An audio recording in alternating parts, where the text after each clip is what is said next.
Oke, di video kali ini saya ingin memberikan transfer update ya seperti biasa dan memang ada beberapa tim yang menurut saya cukup menarik ya. Ada yang mulai mencuci gudang, ada yang sudah mulai mengakhiri kontrak bersama pemain-pemainnya. Kita langsung mulai dulu dari PSS Sleman ya. PSS Sleman secara resmi telah memberhentikan Coach Seto ya sebagai pelatih untuk di musim depan, dan ini tanggapan saya tentunya memang kalau melihat perform dari PSS Sleman di musim kemarin, memang boleh dibilang Coach Seto nggak bisa memberikan perform terbaiknya atau hasil terbaik untuk PSS Sleman. Tapi kalau berbicara materi pemain, sebenarnya ini nggak bisa disalahkan juga sepenuhnya kepada Coach Seto. Karena saya pernah bilang ya, pelatih lokal yang menurut saya cukup bagus itu Coach Aji dan Coach Seto. Tapi ya memang kalau melihat materi pemain dari PSS Sleman, belum lagi ditinggal Zevalente ke Persebaya Surabaya, ya kalian bisa lihat bagaimana perform dari PSS Sleman yang cukup mudah untuk kemasukan dan cukup kesulitan untuk menciptakan gol. Itu kembali lagi ke kualitas pemain sebenarnya, bukan di skema permainannya. Kalau saya bilang, Coach Seto ini sudah memberikan skema terbaik untuk PSS Sleman melalui bola possession. Tapi ya menurut saya materi pemain yang dimiliki aja ya, kualitas pemain yang dimiliki dari PSS Sleman menurut saya nggak banyak bisa mendukung ke skemanya Coach Seto. Tapi sisi positifnya ya tentunya dengan tidak melanjutkan kontrak bersama Coach Seto ya ini bisa memberikan angin segar ya, atau bisa memberikan semuanya serba baru lah, serba fresh untuk di musim depan. Jadi pemain-pemainnya ada beberapa yang sudah out, lalu pelatihnya juga out. Ya ini saya kira manajemen PSS Sleman ingin melakukan penyegaran gitu ya untuk menyiapkan timnya di musim depan. Lalu dari PSS Sleman ini juga ada beberapa pemain yang tidak dilanjutkan kontraknya. Ini ada Deddy Kusnawan, usianya 37 tahun. Ya saya kira memang usianya sudah tidak muda lagi. Lalu ada Purwaka Yudi, ini juga usianya 39 tahun ya. Lalu ada Merauce ya, ini usianya 28 tahun. Saya kira penampilan dari Merauce di PSS Sleman ya mungkin bisa menemukan tim baru dengan cepat ya. Karena performnya sebenarnya nggak jelek-jelek banget, tapi nggak bagus-bagus banget gitu loh. Jadi cukup standar ya. Lalu ada Bagus Nirwanto, ini juga usianya masih 30 tahun. Saya kira masih bisa ya bermain untuk tim-tim di segmen papan bawah atau mungkin di segmen papan tengah. Lalu ada Rahmat Hidayat, ini usianya 32 tahun. Nah, ini juga Rahmat Hidayat menurut saya pembelian yang gagal ya, karena sebelumnya bersama PSIS Semarang juga Rahmat Hidayat nggak terlalu nyambung dengan permainan dari PSIS. Ya, jadi Rahmat Hidayat mungkin sudah performnya jauh sekali menurunnya. Lalu ada Jonathan Kantilana, ini juga resmi tidak diperpanjang. Ini sayang sekali sebenarnya Jonathan ya, bersama PSS Sleman nggak bisa perform, nggak bisa menunjukkan kualitasnya. Padahal di PSIS Semarang menurut saya Jonathan juga cukup bagus sebenarnya. Tapi memang kalau melihat performnya, Jonathan juga sedikit sudah ada penurunan nih.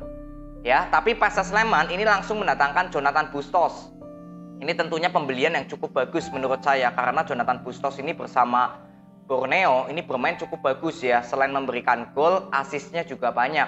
Lalu visi pemain dari Jonathan Bustos ini juga cukup bagus. Jadi kalau saya bilang menggantikan Jonathan Kantilana, ya tentunya ini jauh lebih bagus untuk Jonathan Bustos. Ini tipenya hampir sama dengan Zevalente lah.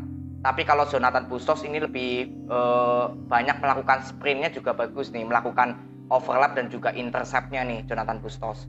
Lalu ada Esteban Vizcara ya, usianya memang 37 tahun. Ya ini memang bermain dengan Madura United di musim kemarin sering dikasih waktu ya lebih banyak untuk menjadi starting line up. Tapi kalau berbicara dari usia ya tentunya sebenarnya kualitas Esteban sendiri cukup bagus. Dari visinya bagus, skill individunya juga bagus. Tapi ya kalau melihat dari usia ya pastinya ada penurunan yaitu jelas ya. Jadi ini masih kita lihat di PSS Sleman akan menjadi starting atau hanya sebagai pemain cadangan ya kita akan lihat nanti. Ini dari PSS Sleman. Lalu next dari Borneo. Ini Borneo juga sedikit melakukan perombakan pemain ya. Ada beberapa pemain yang nggak diperpanjang, tapi saya sebutkan yang penting aja. Wildansyah ya, ini resmi mengakhiri kontraknya. Ini pemain yang juga menurut saya cukup bagus ya. Untuk menemukan tim baru ya kayaknya nggak terlalu sulit lah. Lalu ada Irsan Lestaluhu ya, ini juga pemain yang cukup baik menurut saya ya, standar. Jadi kita akan lihat akan berlabuh untuk tim mana di musim depan. Lalu ada Amrizal ya. Ini Amrizal memang baru 8 pertandingan ya bermain untuk Borneo di musim kemarin. Tapi kalau melihat kualitas Amrizal sebenarnya cukup baik. Tapi karena jam terbangnya sangat minim di Borneo, ya kita akan lihat nanti Amrizal akan berlabuh di tim mana. Tapi kalau menurut saya Amrizal ini pemain cukup bagus lah. Lalu ada Livat Marasabesi ya. Ini juga pemain yang memang masih minim juga jam terbangnya. Tapi kalau melihat prospek ke depannya, sebenarnya Rifat ini masih cukup baik lah untuk bermain untuk di tim segmen papan tengah ataupun bawah nih. Ya, ini dari Borneo, tapi untuk saat ini Borneo belum ada kabar info pemain yang akan didatangkan siapa. Jadi kita akan menunggu pemain-pemain yang didatangkan ya, karena yang sudah keluar ini cukup banyak sebenarnya. Lalu next, ini ada dari Persebaya Surabaya, akhirnya secara resmi Leo Lelis out ya, atau mengakhiri kerjasama dengan Persebaya. Artinya ini sesuai dari harapan saya, memang Leo Lelis tidak memberikan penampilan yang cukup bagus bersama Persebaya. Persebaya paling sering kemasukan di setiap pertandingan nih. Ya, jadi ini menurut saya tinggal cari penggantinya aja yang cukup bagus lah untuk menggantikan Leo Lelis. Dan saya harapkan penggantinya Leo Lelis ini juga memiliki jiwa leadership untuk di sektor belakangnya Persebaya. Karena Persebaya Surabaya berapa kali saya kritik komunikasi yang terjalin di sektor belakang ini berapa kali sering kurang bagus gitu. Jadi yang saya harapkan pengganti Leo Lelis nanti yang memiliki jiwa leadership yang baik. Lalu ada Atabalah lagi ya. Ini udah 3 kali saya bahas Atabalah, tapi ya untuk masalah rumor ya memang kabarnya belum ada kesepakatan, tapi ya ini masih rumor ya. Lalu gosipnya akan ke Madura United, ke PSM Makassar ataupun Persija Jakarta.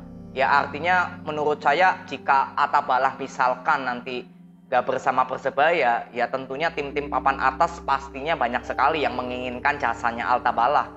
Karena Atabalah ini pemain yang cukup bagus yang saya sudah berikan berapa kali komentarnya nih. Ya, jadi tinggal menunggu aja untuk Atabalah ya. Saya sudah berapa kali nih bahas Atabalah terus.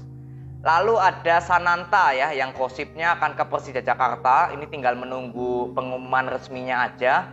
Ya artinya untuk Persija Jakarta mendatangkan Sananta ini cukup bagus. Karena kalau melihat Sananta bersama PSM Makassar, ini kan agresivitas golnya cukup bagus. Lalu skill individu dari Sananta sendiri juga cukup bagus ya. Body ball-nya ini bagus. Lalu visi permainannya juga bagus ya. Saat memberikan assist, passing, mencari ruang kosong, ini Sananta bagus. Jadi kalau dilihat Thomas Doll ini memang menginginkan pemain-pemain muda ya untuk skuadnya Persija di musim depan, tapi yang memiliki kualitas yang bagus. Dan ini saya rasa Sananta adalah pembelian yang cukup bagus jika misalkan Sananta resmi ya ke Persija.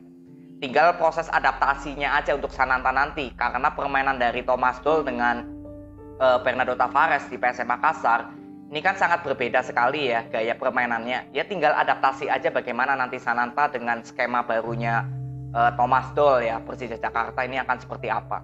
Yang saya harapkan ya Sananta harusnya bisa beradaptasi ya, karena visi dari Sananta ini bagus soalnya.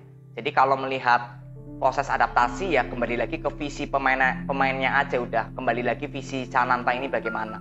Saya kira harusnya Sananta bisa cepat beradaptasi ya. Tapi ini masih rumor, tinggal menunggu aja ya resminya dari Persija Jakarta. Lalu untuk PSM Makassar sendiri saya belum mendapatkan info sama sekali ya mengenai transfer pemain. Siapa pengganti Sananta jika misalkan Sananta hengkang. Lalu Everton apakah akan dipertahankan? Ini memang saya belum mendapatkan info ya, karena PSM Makassar kan kita tahu sedang fokus ke penjuaraan BRI Liga 1 ya. Artinya mungkin nanti ada waktunya sendiri untuk PSM Makassar manajemennya mulai sedikit-sedikit melakukan pembelian pemain atau mungkin menjual pemain. Tapi yang saya harapkan untuk PSM Makassar bisa mendatangkan pemain belakang yang posisinya sebagai pemain belakang bagian kiri ya, sayap kiri. Bukan posisinya Yance Sayuri, tapi posisinya Yuran, Erwin kan di kanan ya. Nah ini Agung Manam yang biasa bermain di kiri. Saya kira PSM Makassar harus memiliki penggantinya Agung Manam yang cukup bagus juga. Karena saya berapa kali lihat permainan dari Saifuddin Tahar ini untuk masalah overlap atau membantu serangan, memberikan passing, ini Tahar ini masih kurang baik. Makanya Agung Manam yang selalu menjadi line up ya. Nah ini yang saya harapkan mungkin ya PSM Makassar nantinya akan mencari pemain belakang lagi, ya kita masih menunggu ya untuk mengganti atau melapisi Agung Manam. Ini yang saya harapkan. Lalu next dari Persik Kediri ini ada gosip ya atau rumor lagi Pedro Paulo akan ke Persik Kediri ini sebagai mantan top skornya Piala AFC. Jadi saya belum tahu banyak tentang Pedro Paulo. Kita akan tunggu aja ya kabarnya bagaimana. Lalu jika Pedro Paulo datang ya artinya kan posisinya sama dengan Flavio ya. Atau apa Flavio akan tidak diperpanjang atau tetap diperpanjang sebagai pemain sayap kiri ya ini juga bisa. Tapi tergantung dari peraturan PSSI ya mengenai pemain-pemain asing yang boleh bermain di Persik Kediri nanti. Lalu dari Nadeo yang saat ini belum memiliki klub, kabarnya akan ke Borneo. Ya ini saya kira Nadeo sering sekali melakukan blunder, performnya juga sedikit menurun bersama Bali United. Ya ini kita akan lihat ya perform dari Nadeo. Lalu Klok ini juga ada gosip ingin bermain untuk PSM Makassar. Ya kalau saya lihat ini kan Klok bersama Persib Bandung nggak terlalu bisa menyatu ya skemanya dengan Luis Milla.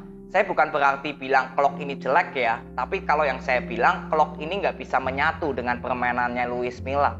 Jadi misalkan rumor ini benar, Klok akan ke PSM Makassar, ya tentunya tinggal kembali lagi ke Klok aja untuk masalah adaptasi.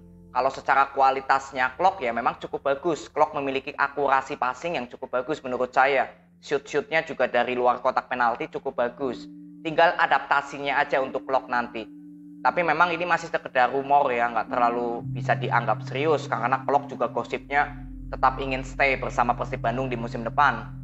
Ya, jadi ini aja berita yang saya bisa berikan kepada kalian. Semoga bermanfaat. Nanti kalau ada info selanjutnya mengenai transfer update, saya langsung kasih atau berikan informasinya kepada kalian semua. Jadi ini aja, terima kasih. Sampai ketemu di video berikutnya. See you.